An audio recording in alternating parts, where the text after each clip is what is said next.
The church bell tolled, a hollow sound that seemed to choke the air out of Eli's lungs. He was 17, standing in the gravel lot behind First Baptist, his father's hand like a vice on his shoulder.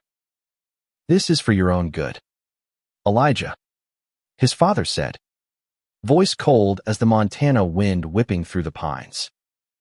Eli's heart pounded as he was led inside, the fluorescent lights buzzing like a warning. Conversion therapy.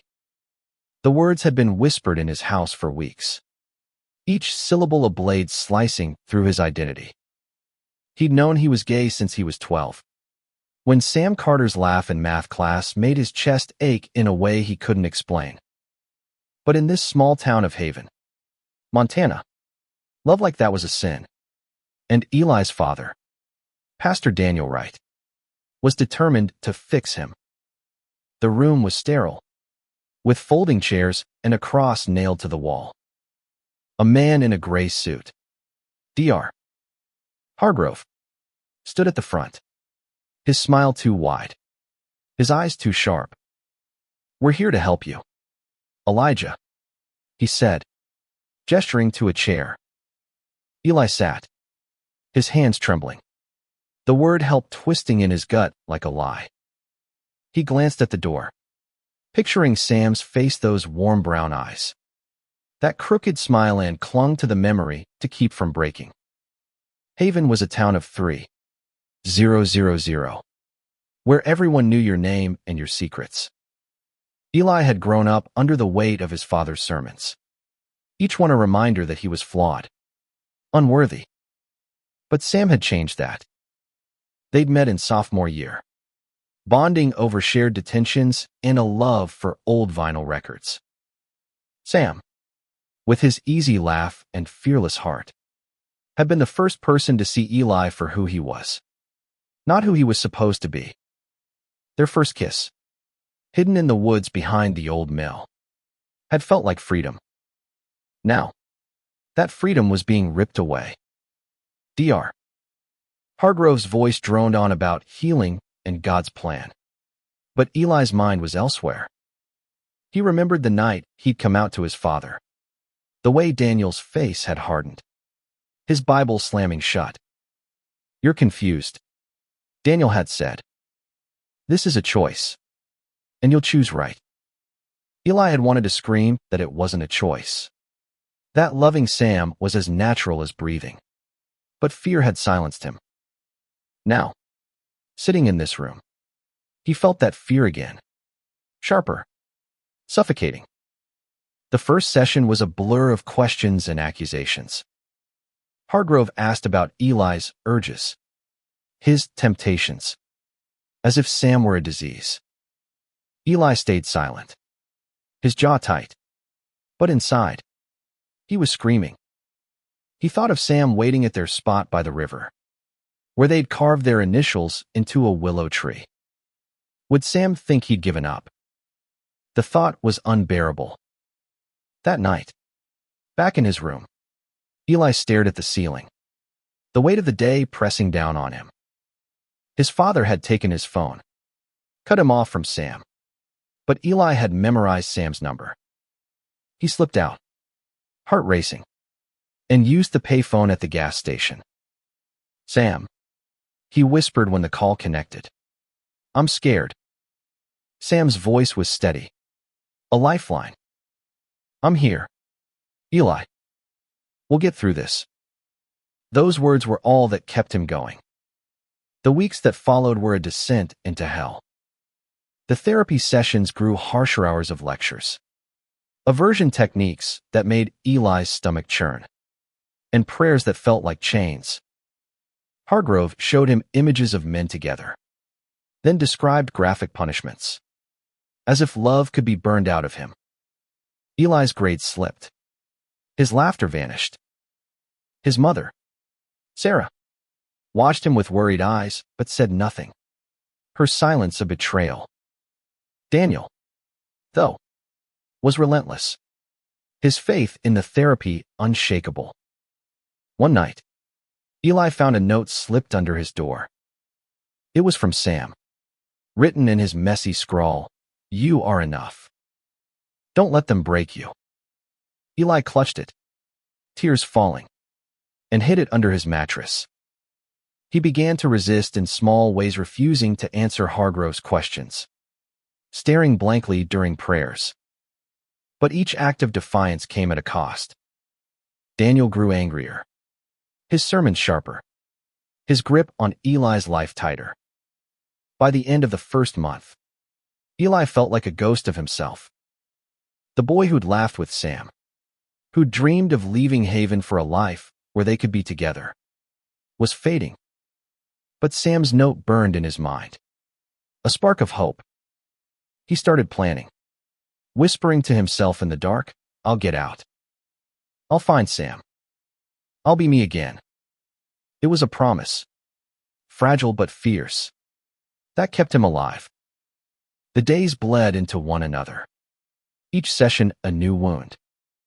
Eli sat through Hargrove's lectures, his body present but his mind clawing for escape. He pictured Sam's face, the way his eyes crinkled when he smiled, and it was the only thing that kept him from shattering. Haven streets, once familiar, now felt like a prison. Every neighbor's glance a judgment. Eli's father had made sure the town knew about his treatment, framing it as salvation. The whispers followed Eli everywhere: grocery store aisles, school hallways, even the library where he used to hide with Sam. Sam. The thought of him was a lifeline and a torment. Eli hadn't seen him since the therapy began. His father's rules ironclad: no contact, no freedom. But Sam was clever, leaving notes in places only Eli would look: the hollow of the willow tree, the back of a library book they'd both loved. Each one was a risk, a small rebellion against Daniel's control. You're stronger than they know. One read. Eli traced the words with his finger, memorizing them before burning the paper to ash. At school, things were worse. Word had spread, and the kids who'd once ignored Eli now stared or sneered. His best friend, Mia, tried to help, slipping him snacks when he skipped lunch to avoid the cafeteria. You don't deserve this, she whispered one day, her eyes fierce. But Eli felt like he was drowning, the weight of his father's expectations and Hargrove's cure pulling him under. He stopped talking in class, his grades plummeting. His teachers, loyal to Daniel's church, offered pity but no help. One afternoon, Eli caught a glimpse of Sam across the football field. Sam was with the track team, his lanky frame moving with easy grace. Their eyes met for a split second, and Sam's lips curved into that familiar smile. Eli's heart lurched, but before he could move, a teacher stepped in, guiding him back to class. That night, Eli broke. He stole his mother's car keys and drove to the river, where Sam was waiting. They didn't speak at first, just sat on the bank, shoulders touching. I can't keep doing this, Eli said, his voice cracking. Sam took his hand. Then we'll run. Together. The idea was reckless. Impossible. Eli was still a minor, and Daniel's influence ran deep. Sheriff, church elders, even the mayor were in his pocket. But Sam's words lit something in Eli, a flicker of the boy he used to be. They started planning in secret, meeting at odd hours, using Mia as a go-between. Sam got a burner phone, and they texted in code, every message a thread of hope. Eli began to steal small amounts of money from his father's desk, guilt gnawing at him, but desperation winning out. The therapy sessions grew more invasive. Hargrove introduced group confessions, where Eli and other teens were forced to share their sins. One boy, Caleb, broke down, sobbing as he recounted his feelings for a classmate. Eli wanted to scream at Hargrove, to tell him this was torture, not healing, but fear kept him silent. He saw the same fear in Caleb's eyes. In the others, they were all trapped, their identities weaponized against them. At home, Daniel's temper flared. He'd found one of Eli's hidden notes, though not from Sam. Just a scribbled poem about freedom. "You're defying God," Daniel shouted, his face red. Eli stood his ground for the first time, voice shaking. "I'm not defying anyone. I'm just me." The slap came fast, Daniel's hand leaving a burning mark on Eli's cheek. Sarah gasped but said nothing, her silence louder than the strike. Eli ran to his room, locking the door, his resolve hardening. He wouldn't break. Not for his father. Not for Hargrove. Not for Haven. By spring, Eli and Sam had a plan. Sam had a cousin in Seattle, a queer activist who'd offered them a place to stay. They'd leave the night of the town's annual fair, when everyone was distracted. Eli started packing a small bag, hiding it under his bed. Each item a photo of him and Sam, a mixtape they'd made. A worn copy of Whitman's poetry felt like a piece of his soul reclaimed. He didn't know what lay ahead, only that he couldn't stay in Haven, where love was a crime and his name felt like a lie. The fair was a blur of lights and noise, cotton candy and laughter masking the town's undercurrent of judgment. Eli moved through the crowd, his heart a drumbeat in his chest. His bag was hidden in the woods, and Sam was waiting at their spot by the river. Tonight was their chance, their only shot at freedom.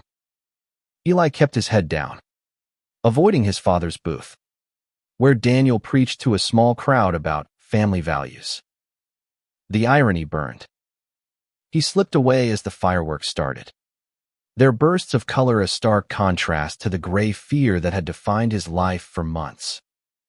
At the river, Sam was there, his silhouette a beacon in the moonlight. They embraced, Eli's tears soaking Sam's shirt. "We're doing this," Sam whispered, his voice steady. Eli nodded, too overwhelmed to speak. They climbed into Sam's beat-up truck, the engine rumbling to life, and drove toward the highway, Haven shrinking in the rearview mirror. The first few hours were a rush of adrenaline and terror. Eli kept expecting sirens, his father's voice booming through the night. But the road stayed quiet, the stars above a silent promise. Sam played their mixtape, Springsteen's voice filling the cab. And for the first time in months, Eli felt like he could breathe. They stopped at a diner just over the Idaho border, sharing fries and planning their next steps. Seattle was still days away, but it felt closer with every mile. In Seattle, Sam's cousin, Riley, welcomed them with open arms. Their apartment was small but warm, filled with books and pride flags. Riley, non-binary and fiercely proud, saw the exhaustion in Eli's eyes and didn't push for details. "You're safe here," they said, handing Eli a mug of tea. That night, Eli slept next to Sam, their hands entwined, the weight of Haven finally lifting. But safety was fleeting. Daniel wasn't one to let go. A week after their escape, Eli's phone now replaced with a cheap prepaid one lit up with a voicemail from his mother. "Come home, Elijah," Sarah pleaded, her voice trembling. "Your father's furious. He's talking to the police." Eli's stomach dropped. He knew Daniel's influence could reach far, even across state lines. Sam held him as he listened, his resolve wavering but not breaking. "We'll figure it out," Sam said. Together, Riley connected them with a local LGBTQ+ center, where a counselor named Marissa helped them navigate their options. Eli was still a minor, which complicated things. Marissa suggested filing for emancipation, a legal way to sever ties with Daniel. The idea terrified Eli. Suing his own father felt like betraying the family he'd once loved, but it also felt like reclaiming his life. He started the paperwork, his hands shaking as he signed his name, Elijah Wright. It didn't feel like his anymore. Life in Seattle was a revelation. Eli and Sam found part-time jobs at a coffee shop. Their co-workers a mix of queer kids and artists who didn't blink at their hand-holding. For the first time, Eli saw what life could be: messy, hard, but free. He and Sam went to Pride events, their faces painted with rainbows, and Eli felt a joy he'd never known in Haven. But the shadow of his father loomed. Daniel had hired a private investigator, and Eli started getting cryptic texts from unknown numbers, urging him to come to his senses. One night, Eli woke from a nightmare, his father's voice echoing, "You're broken." Sam pulled him close, whispering, "You're not broken. You're Eli." The words were a balm, but the fear lingered.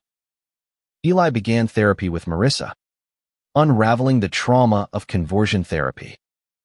Each session was a battle, peeling back layers of shame and guilt. He started writing, too, pouring his pain into poems that he shared with Sam, who read them with quiet pride. As his 18th birthday approached, Eli made a decision. He wasn't just going to survive, he was going to fight. With Marissa's help, he contacted a lawyer, Jenna, who specialized in cases like his. Jenna was fierce, her office cluttered with case files and pride stickers. "We can sue your father for what he put you through," she said. "And we can change your name legally. Make it yours." Eli's heart raced. A new name. A new life.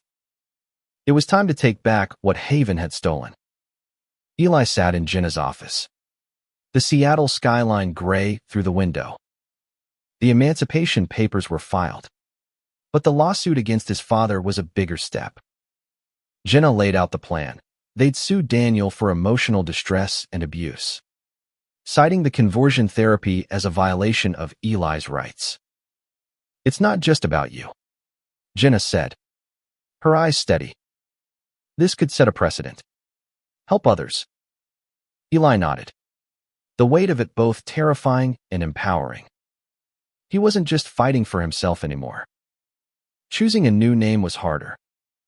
Elijah Wright was tied to his father, to Haven, to the pain of those therapy sessions. He wanted something that felt like him, like the person he was becoming. One night, over pizza with Sam and Riley, he said it out loud, Eli Parker. Parker was his mother's maiden name, a nod to the woman who'd loved him quietly, even if she hadn't fought for him. Sam grinned. "Eli Parker. It's perfect." The name felt like a key, unlocking a future he could finally imagine. The lawsuit moved slowly, each step a reminder of Haven's hold on him. Daniel's lawyer sent letters, accusing Eli of defamation, claiming he was confused and manipulated by Sam. The words stung, but Eli refused to back down. He and Sam started a blog, sharing their story anonymously at first. The response was overwhelming messages from kids in similar situations, from survivors of conversion therapy, from parents who'd lost their children to hate. Eli's words, once confined to his notebook, were now a lifeline for others. Life with Sam grew deeper, more real. They moved into a tiny apartment, their first real home. It was cramped, with a leaky faucet and a couch that smelled like coffee. But it was theirs. They cooked terrible dinners, laughed over spilled wine, and made love with a tenderness that healed Eli's wounds. But the past wasn't done with them. One day, a man showed up at the coffee shop, his face too familiar. It was Caleb, the boy from conversion therapy, now pale and thin. "I got out," Caleb said, his voice shaking. I read your blog. It saved me. Eli hugged him, tears in his eyes. Caleb's story was a mirror of his own abusive parents. A church that preached hate. A heart that just wanted to love. Eli introduced him to Riley and Marissa, who helped him find a place to stay. That night, Eli wrote a new post, no longer anonymous. He signed it Eli Parker, his name a declaration of defiance.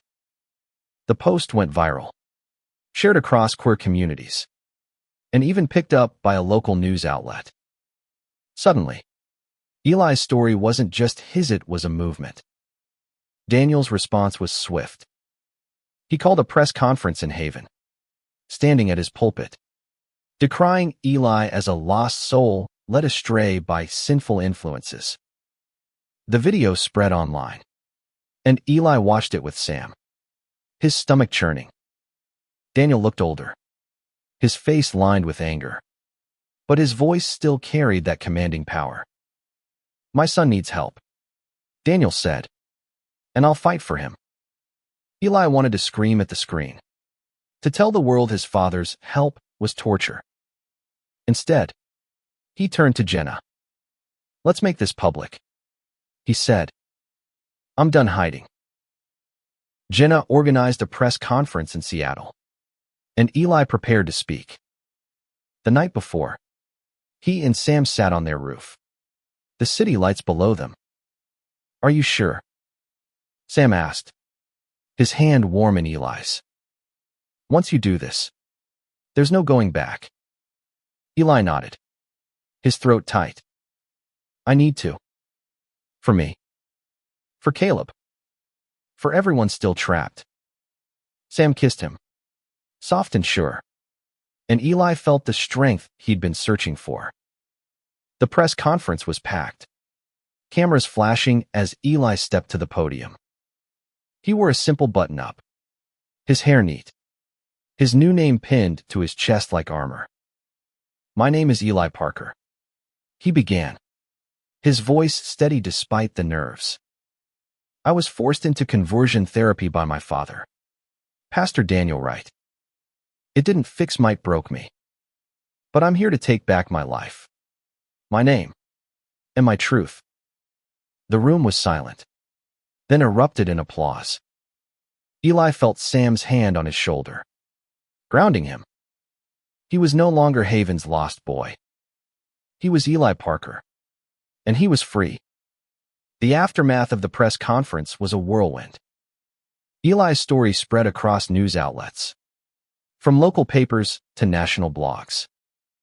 Hashtags like Eli Parker and End Conversion Therapy trended on X, and strangers sent messages of support. Their words a balm to wounds Eli hadn't realized still bled. But with the spotlight came backlash.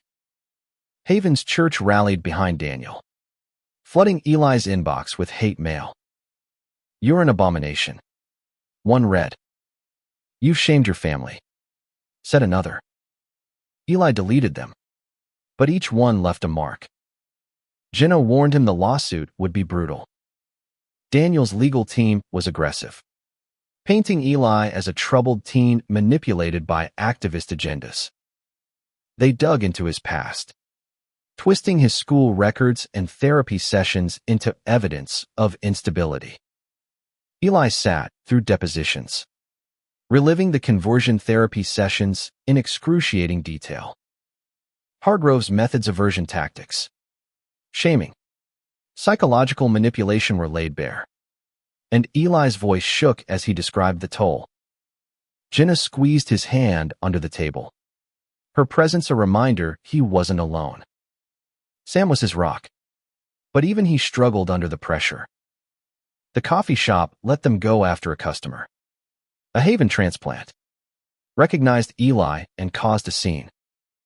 Money was tight, and the stress of the lawsuit strained their relationship. One night, after a long day of legal prep, Sam snapped, "I'm tired of this.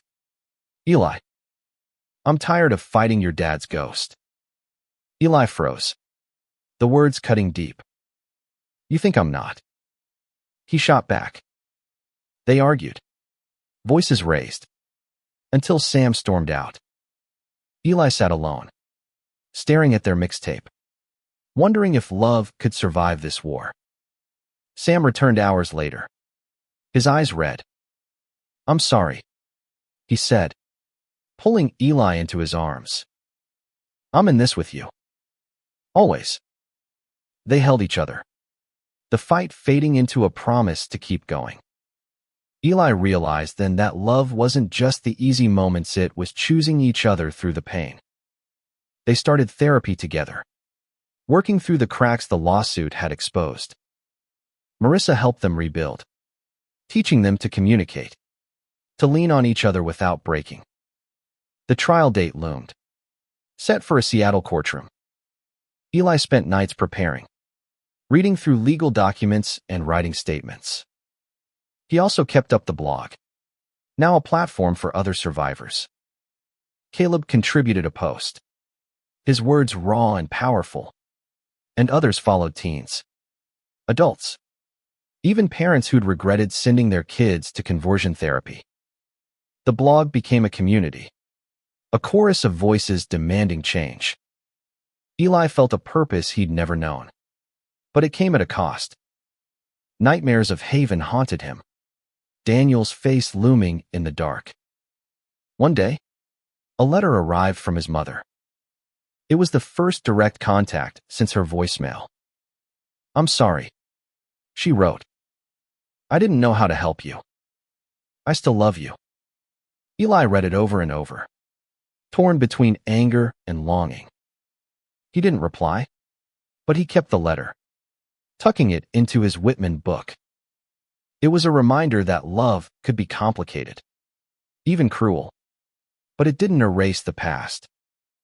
The night before the trial, Eli and Sam went to a queer poetry slam, a rare moment of joy. Eli read a poem he'd written about reclaiming his name, his voice steady as the crowd cheered. A girl approached him after, her eyes wide. "I'm in conversion therapy," she whispered. "Your story gives me hope." Eli hugged her, his heart full and heavy. He realized then that the lawsuit wasn't just about justice, it was about showing others they could fight, too. As the trial approached, Eli felt the weight of every survivor who'd reached out, every story shared. He wasn't just facing his father in court. He was facing a system that had broken so many. Jenna prepared him for Daniel's testimony, warning that it would be emotional.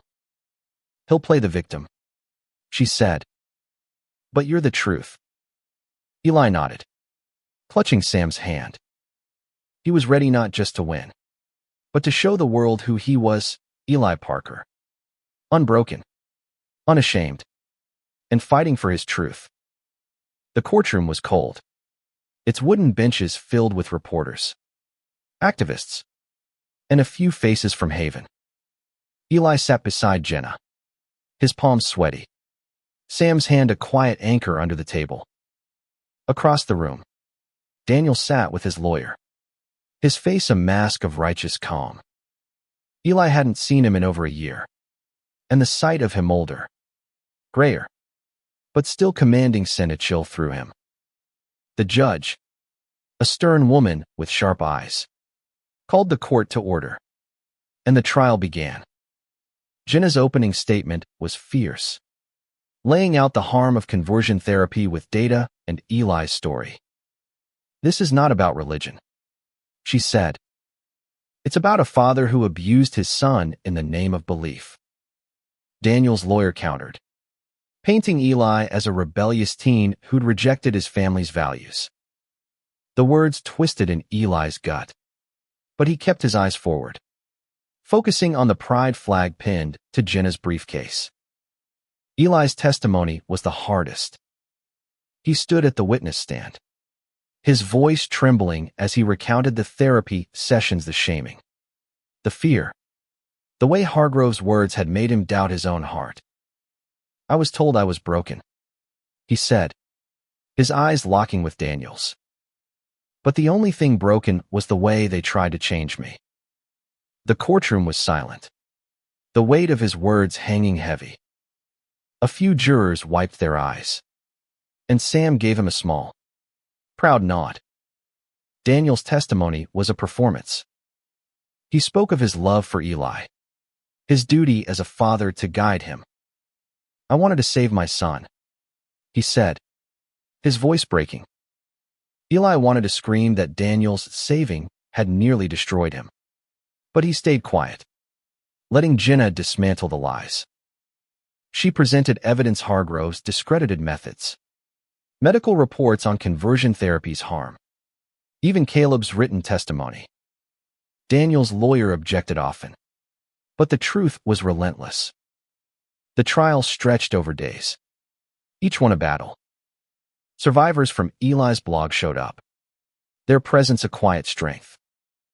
One night, after a grueling cross-examination, Eli broke down in Sam's arms.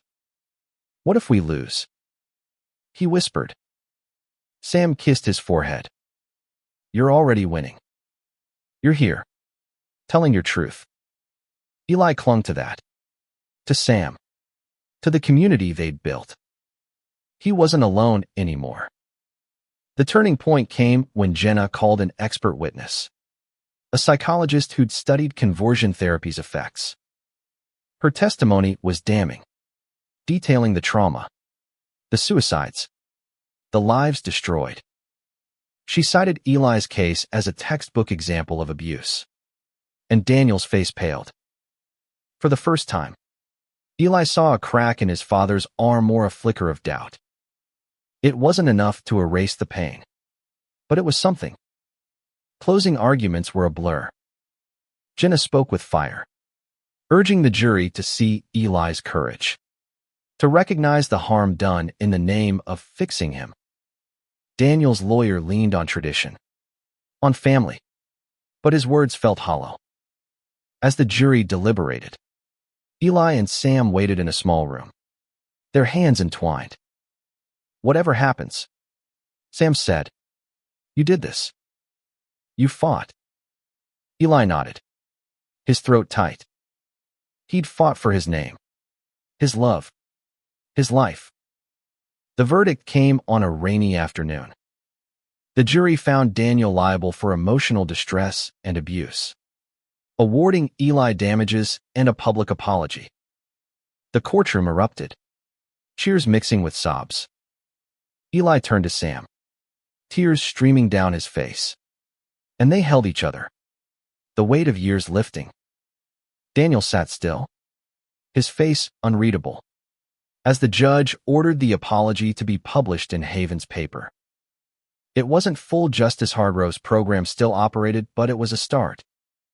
Outside, reporters swarmed, but Eli focused on the survivors who'd come. Caleb hugged him, whispering, "You did it." Eli shook his head. "We did it." That night, he and Sam celebrated with Riley and their friends, the apartment filled with laughter and hope. Eli looked at Sam, his heart full, and knew this was only the beginning. He'd taken back his name, but the fight for others was far from over. The verdict was a victory, but it didn't erase the scars. Eli woke some nights, his heart racing, dreams of Hargrove's voice still haunting him. Sam was always there, his presence a reminder that love could heal what hate had broken. They moved forward, building a life in Seattle, but the past lingered like a shadow. Eli's blog grew, now a platform for advocacy, and he spoke at rallies, his voice stronger each time. End conversion therapy became a movement, with lawmakers taking notice. Daniel's apology was published, a cold, formulaic statement in Haven's paper. It didn't mention Eli by name, only "my son," and it felt like another erasure. Eli didn't read it more than once, but the town's reaction flooded. Some defended Daniel. Others praised Eli's courage. A few old classmates reached out, apologizing for their silence. Mia sent a long email, filled with regret and pride. You're changing things. Eli. She wrote. He replied, forgiving her. But Haven still felt like a wound he couldn't fully close. Eli's mother called one evening, her voice soft. I'm proud of you, she said, the first time she'd ever said it. Eli listened, his heart torn. Why didn't you stop him? He asked. Sarah's silence was her answer, and the call ended with no promises. Eli grieved the family he'd lost, but held tight to the one he'd found: Sam, Riley, Caleb, and the community that had rallied around him. The damages from the lawsuit gave Eli and Sam breathing room. They moved to a better apartment, one with a view of the Puget Sound. Eli enrolled in community college, studying creative writing, his poems now published in small journals. Sam took night classes, dreaming of becoming a social worker. They were building a future, but the fight wasn't over. Conversion therapy was still legal in too many states, and Eli's story had inspired others to sue, to speak out, to survive. One day, Caleb showed up with news. Hargrove's program was under investigation. Eli's lawsuit had sparked scrutiny, and survivors were coming forward. Eli felt a surge of hope, but also fear. Hargrove's influence was deep, and some in Haven were fighting to protect him. Eli and Caleb organized a protest outside the church, joined by dozens of activists. They held signs, "Love is not a sin," banned conversion therapy, and chanted until their voices were hoarse. The local news covered it, and Eli saw his father watching from the church steps, his face unreadable.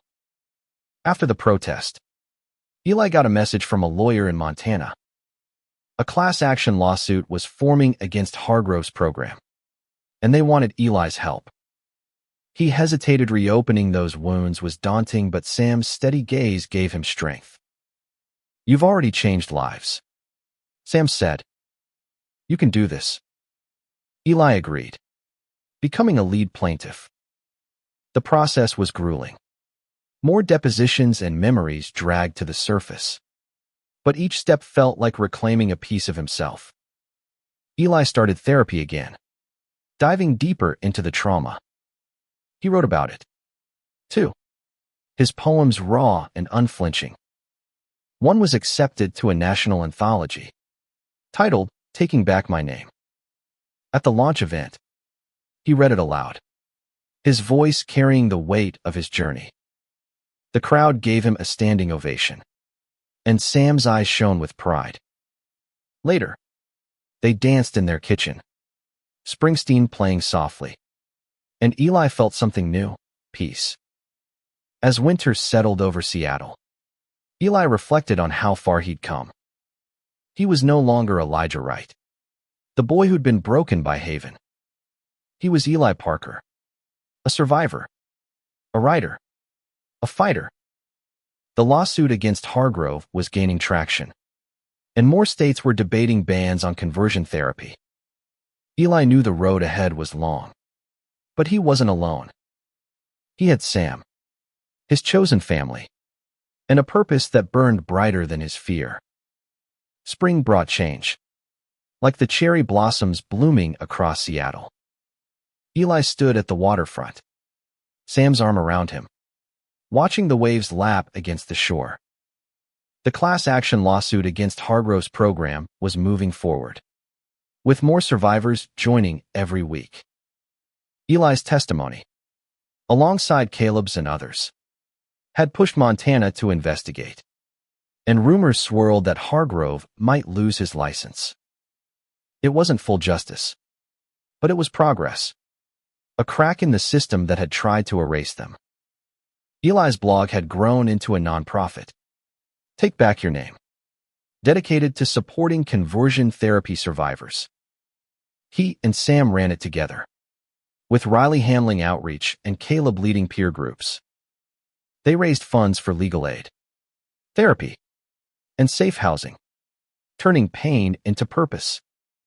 Eli spoke at conferences, his story now a beacon for others. Each time he said his name, Eli Parker, he felt stronger. More himself. The name was no longer just a shield. It was his truth. One afternoon, a letter arrived from Haven. It was from Sarah, handwritten and heavy with regret. "I'm leaving your father," she wrote. "I couldn't stay after what he did to you." She'd moved to Boise, starting over, and asked to meet. Eli hesitated, the pain of her silence still raw. But he agreed. They met at a quiet cafe, Sarah's eyes red from crying. "I failed you," she said. Eli took her hand, his voice soft. "You're here now?" It wasn't forgiveness. Not fully. But it was a start. The meeting shifted something in Eli. He realized healing wasn't just about fighting the past, it was about building a future. He and Sam started planning a trip. A road trip across the country to visit other survivors, to share their stories and strengthen the movement. They saved for months, mapping out routes and dreaming of the open road.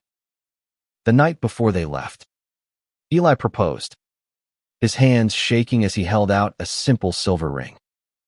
Sam laughed through tears, saying yes before Eli could finish. They kissed under the stars, the city alive around them. The trip was transformative. In Chicago, they met a trans teen who'd escaped a similar program. In Atlanta, a mother who'd fought to free her daughter. Each story fueled Eli's fire, reminding him why he'd fought. They ended in New York, standing in Times Square, the lights dazzling. Eli looked at Sam, his partner, his home, and knew they'd built something unbreakable. "We made it," he whispered. Sam grinned. "We're just getting started." Back in Seattle, Eli got news that shook him. Montana had banned conversion therapy for minors, citing his case as a catalyst. He cried when he read the headline, Sam holding him tight. It wasn't the end. Other states lagged behind, and Hardro's program still limped along, but it was a victory. Eli's nonprofit threw a celebration, survivors and allies filling their tiny office with music and hope. Caleb gave a speech, his voice stronger now, and Eli felt a pride that went beyond himself. Years later, Eli stood at a podium, accepting an award for his advocacy.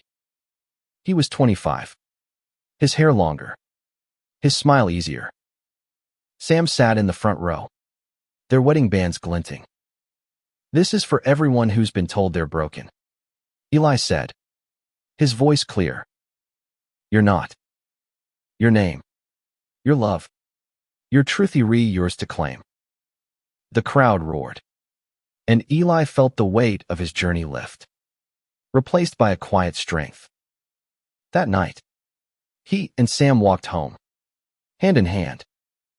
The city was alive, but all Eli saw was Sam, the boy who'd saved him, who'd loved him through the dark.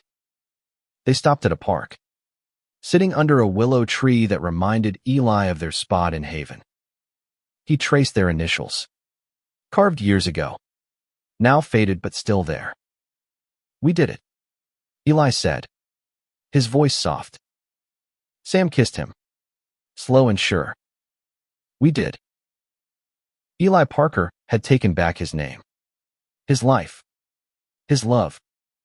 And in doing so, he'd given others the courage to do the same. The fight wasn't over. But Eli knew one thing. He was whole.